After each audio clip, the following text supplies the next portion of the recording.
Just like, why didn't Christ appear right after the fall? That would have solved a lot of problems, right? I mean, there's the fall. Why didn't God just send Jesus right away? Oh, problem solved. We see, because these things happen in their time, because the problem of the fall had to express itself fully before the solution to it made any sense. And in the Bible, in Genesis, the culmination of this problem is actually the fallen angels, the giants, the Nephilim. The moment that Christ was rejected is the moment he became the key to other problems. Okay, ours, not theirs. So you don't want this solution? You don't want this key? Okay, sorry. I mean, you decide. I can't force you to use this key. So now this key becomes the key to other problems. Okay, so the problems of the nations. The reason I don't talk about Christianity is actually pretty simple, but so not everyone's going to agree with me, on that issue. But people don't have to agree with me. That's the thing. I don't have any. I'm. I don't have any position of any authority, so I'm nobody. So you could disagree with me and then just ignore me. That's the reality of it. So it shouldn't be a big deal that I voluntarily don't talk about Christianity. But I think I do need to explain why, because it can be interpreted in ways that are not what it is. So it's not out of disrespect, it's not because I don't think Christianity is true. It's actually the opposite. Okay, so why? Because I think Jesus is the incarnation or the embodiment of the highest truth, okay, that we can grasp, okay. Um, it's like, as it says, it's the keystone. So it's the pinnacle stone, or even the keystone might even be a better symbol for it. So the problem is, um, so let's use another analogy than the keystone, although it's correct, but just so I can explain something without it becoming too strange. But um, it's like we have a lock and a key. So a puzzle, or an enigma, a riddle, and then the solution to the riddle, or the final, the way to unlock the riddle. Okay, to get past an obstacle. Also, it's another way to see it, because the lock is an obstacle. So I think that Christ is the key to the lock of the universe. Okay, I don't know how else to say it. I think that's the best way. So there's a riddle, but the lock itself was also embodied. Um, just like the key is an embodiment of this principle, the lock is also it was embodied in the past, this lock, so as to represent or symbolize the entire mystery of the universe. It's not the actual mystery. It's an embodiment of that mystery, a symbol of that represents the whole mystery. So this lock, I think, after a while, we neglected the lock. So it's like, once you have the key, maybe you think the lock's not so important anymore, because yeah, we have the key now. Why do we need to bother about the lock, right? It's true in a sense, but after a while, I think what happened is, because this key is like a skeleton key, like a key that opens any lock in the end, because the lock represents all locks. The lock, so we use the key to unlock many locks, and then at one point we kind of focused more on other locks. Okay. In the history of Christianity, like for example, we became interested in science. We became interested in all kinds of other questions. And what happened is, maybe we were able to unlock some of these questions with the key that we had, but at one point, what happened is we neglected the original lock. Okay, so the lock that embodied the mystery of the universe. It was a representation of the mystery of the universe. And we kind of neglected that lock. And I think at one point we lost it. We lost the lock, not the key. We have the key. So then it's like, why don't you talk about the key that we have? Because the key that we have is infinitely more full of light or full of meaning or full of authority. It solves every problem. So this key, without the lock, it gets taken for granted. That's what I'm saying. So even though you have the key, if you don't have the lock, you don't realize what this key is capable of unlocking or answering as a riddle. You lost the riddle. It's like if we have an ancient riddle that we've been trying to solve for thousands of years, and then at one point comes a stage where we find the answer to the riddle. Okay, so that's good. Now we're all happy about that. But then later we kind of neglect the riddle and we have the answer. And then later, much later, we just have the answer and not the riddle anymore. So the answer is not worth much without the riddle. I mean, it sounds perhaps a little weird what I'm saying, but I think this is what happened. So it's kind of like in that book, Hitchhiker's Guide to the Galaxy. There's something similar in there. We're looking for the answer to the ultimate question of the universe and everything, and then it's like we calculate that for millions of years, and the answer is just 42. Okay, 42. That's the answer to everything. Okay. So, I mean, the people who wrote that book were, were doing it kind of ironically, but it's interesting. The idea is interesting. We have the solution, but not the question. So what is that worth? 42. What is that solution worth? Not much, So now we got to find what was the question again? What was the question? If the answer is 42. So I think we kind of put ourselves in this kind of situation where we have the answer, we have the key, but we lost the lock. We neglected the lock, we let it rust. And maybe we even at one point kind of just threw it away. By the way, or the inversion of the concept of the stone rejected by the builders became the pinnacle stone. This is kind of the opposite of that, but it's related because the stone rejected by the builder is the riddle. Okay. So there's a riddle. Keep rejecting it because you don't know how to answer it. So what do? You hide it. You put it under the rug, or you throw it away. You reject it. You don't know what to do with this thing, this stone. So the stone rejected by the builder becomes the pinnacle stone or the keystone. Now, when it's the keystone, it represents the solution. Okay, so in the symbolism of the stumbling stone, there's both symbols. There's the symbol of the riddle or the lock, and there's also the symbol of the key or the answer to the riddle. Okay, so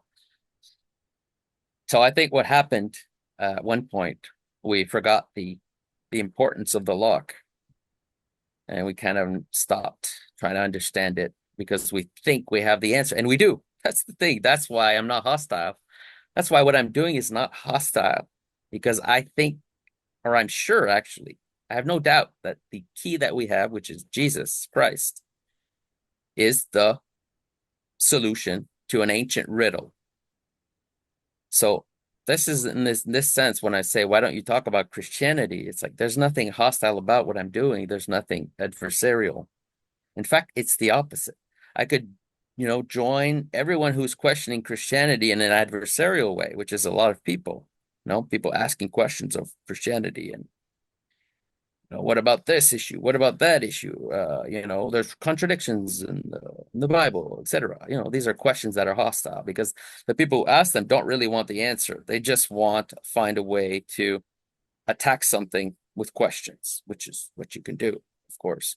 So again, an example of a stumbling stone that's adversarial. This is an example. You ask a question in order to destroy the integrity of something, but you don't really want to know the answer. This is why, to me, debates are kind of useless, because usually a debate is somebody throwing stones at you, stumbling stones at you, but not willing to listen to the answer, or not willing to do the effort that it takes to understand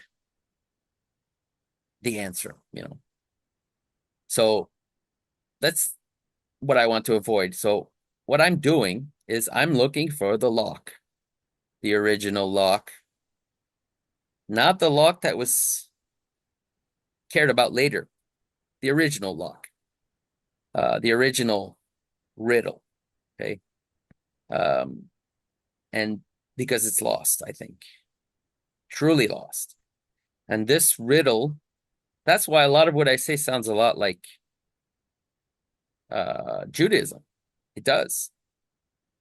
It does sound a lot like Judaism. I've been told that, and it's true. But it's not because I'm trying to subvert Christianity or anything like that. It's the opposite. I'm looking for the lock, and the lock was written in the language of Judaism. It was written in that language. The Bible is the lock, okay? The Bible is the riddle that was supposed to be solved by the Messiah. And like I said, I think Jesus did solve the riddle, okay? But like I said, I'm just repeating myself here, but the lock has been lost. So we don't know the value of this key anymore that we have. We don't, it's like I said before, it's like saying the answer to the universe is 42. And then if you start asking questions, well, the answer is always 42. No need to ask questions anymore. Well, yeah, that's not satisfying, okay? And it's certainly not satisfying to people who don't believe that this key is the solution. It's not satisfying at all. So if you take this key that you have for granted and you lose the lock, then it's very hard to convince others that you do have the key. Because without the lock, how can you prove that you have the key? How can you prove that this is the key that unlocks that lock? And that key might even unlock other locks. But those locks are never going to be as impressive as the original lock. The original lock is very complicated, very complex, has a bunch of pins in it. It's not just a 2-pin lock, it's a 1,000,000-pin lock. So this key unlocks the whole big lock. Okay, so the reason I don't talk about Christianity is not out of disrespect, but the opposite, out of respect, because I'm someone who's looking for that lock. So as long as I'm not able to formulate what this lock looks like, or I can't show it clearly, it's useless for me to talk about the key. That's me. I don't suggest anyone follow in my footsteps, I'm not trying to be a leader or anything like that. I'm doing something that I think needs to be done, because soon I think we're going to be faced with people that are maybe our enemy, and they do have that lock. And they're going to show it in an adversarial way to us, and we won't be able to answer. Because we don't know how to use the key anymore, because we've been not using it with that lock. But so what I'm trying to do, I think, is a good thing. I think I'm preparing the way for this lock. It's kind of like what Joseph was doing. There's going to be a famine. You don't know that yet. So Joseph goes into exile and he finds the solution to these dreams that he had. The dreams were a lock. The dreams were the lock, okay? And the interpretation of the dream is the key. So he had to go and get certain locks in Egypt, okay? Some riddles. And then the riddle was the riddle of the Pharaoh that saw the famine in his dream, okay? The famine's coming. We need to prepare. So Joseph shows in advance this problem before it happens. Like before the famine presents itself, and then it's too late. We don't know how to solve it. So Joseph kind of goes, finds the riddle, which is the Pharaoh's dream. And then with God's help, always, he solves this riddle using God's key. Okay? The key always comes from God. But then what's the point of all this? Well, the point is to see it in advance. Now we know in advance that this famine is coming. A famine is a big riddle. It's hard to survive that riddle. It's hard to survive that problem. that obstacle. So if you see it in advance, then what do? You prepare in advance. You train for it in advance before the riddle is posed to you, and you have to deal with it now. So better to see the riddle before it's time to deal with it. And this is related to the symbolism of sleeping. Okay, so sleeping is a training. When you sleep, you're training for a riddle. Okay, that you couldn't solve if you had it in real life, but you're doing it in a tiny little dream setting, in the safety of your own body. It's like a miniature version of it.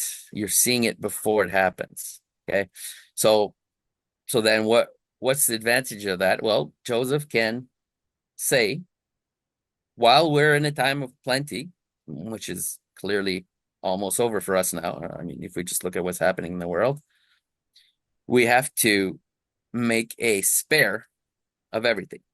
Okay, so that's what Joseph does in Egypt. He says, so during the 7 years of plenty, you gather enough food or enough grain to last for the 7 years that are coming. Okay, so this grain, this doublet that he's doing for 7 years, he's doubling everything, keeping one for the future, one for now. And then this doubling is the solution to when it actually happens, right? So this is an important symbol. It happens in the desert when they're only eating manna. Okay, God says don't accumulate during the week, but at the end of the week you gather double portion of manna, and this one won't rot because it's reserved for the future. So this double portion again is to allow for the Sabbath to happen, and you have a solution to that problem of resting, because when you rest, you don't produce, you don't have food. So it's similar to that. So what I'm trying to do is go and get the riddle that we lost, that we neglected, show it before it's too late, show it before it's time to answer these riddles. So why am I not talking about Christianity? Like I said, because if I talk about it now before I even myself understand the riddle, it's just going to look like everyone else is attacking Christianity. It's just going to look like I'm questioning everything, questioning Christianity. But I'm not really. I'm finding the question. I'm trying to find the original question that Christ answers. That's what I'm doing. So that's the answer to why I don't talk about Christianity. It's the opposite of thinking that Christianity is wrong. It's thinking that we took it for granted, basically. And because of it, we didn't practice, we didn't practice unlocking the original lock, then we lost it. So the lock that I'm looking for is very complex. And it's part of it is not our fault, why we lost the lock, because when Christ was rejected, in his time, he was rejected, right, by his people. So what happened is he became the key to another problem, which is the nations, the problems of the nations. So Jesus became the solution to the problems of the nations. And for us who are not Jewish, let's say, it doesn't matter if this key unlocks problems that are not ours. Okay, so there's a bunch of laws in the Bible that are only for Israelites, not for everyone else. So if we're not Jewish, or if we're not Israelites, we don't need to worry about these riddles. They're not for us. It's not my problem what it means. Let's say I can find any law in the Bible. They're very obscure. These laws are obscure, and they're, to us at least, they look random, they look weird because they're locks. But we don't need to care about those laws. See, that's the thing, because those laws weren't meant for the nations. They were meant for Israelites. So we just ignore those laws. Who cares what they mean? It's fine. We did nothing wrong on our part. as non-Israelites. We did nothing wrong. These laws are not our problem. Some of them are, but most of them aren't. So eating kosher, for example, that's Jews were given this law. Eat kosher. You can eat this, not that. Okay. Jesus said none of the laws are going to be lost. Not one iota of the law will be abandoned. Okay. He was talking to them when he said that. That's the answer to that problem. The moment that Christ was rejected is the moment he became the key to other problems. Okay, ours, not theirs. So you don't want this solution? You don't want this key? Okay. Sorry. I mean, you decide. I can't force you to use this key. So now this key becomes the key to other problems. Okay, so the problems of the nations. So we don't need to understand those laws. We don't. Okay. And some of the things that we do as Christians seems like paradox if you read the Bible. But only if you interpret it with forgetting what I just said here, is that those laws weren't meant for us. Well, it's not our problem. So you don't need to be kosher. You don't need to be circumcised. All these things that Paul said, and some of it Peter too. We can do that.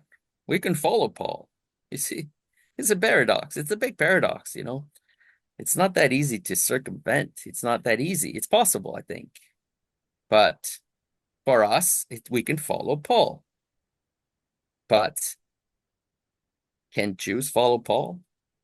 The Jews that received the law that said, you must eat kosher. And that also said, if anyone tells you not to eat kosher, reject them. No, the answer is no. Okay. Not a lot of people talk about this subject, but I will. Apparently, I have to. So, but they can follow Jesus, though. See, that's the thing. They can't follow Jesus because Jesus was the key to that puzzle. Okay, Paul came along to help us use that key for our puzzles. When I say us, I mean the nations. And he did a good job too. Paul is very brilliant,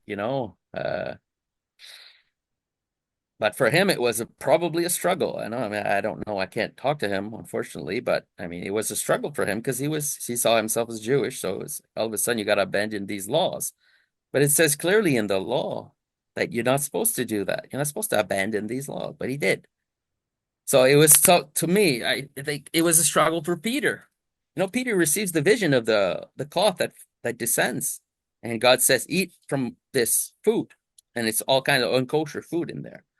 So it's pigs, and eat the pig. It's like, but God, 2 seconds ago, you just told me never to eat pig, and you said anyone who contradicts this is you got to reject. But now you're telling me eat the pig. How's that possible? And the answer is what I said. The answer is now, as the moment Jesus was rejected, is the moment it became for non-Jews. And these contradictions aren't contradictions. They're only contradictions if you ignore what I just said. So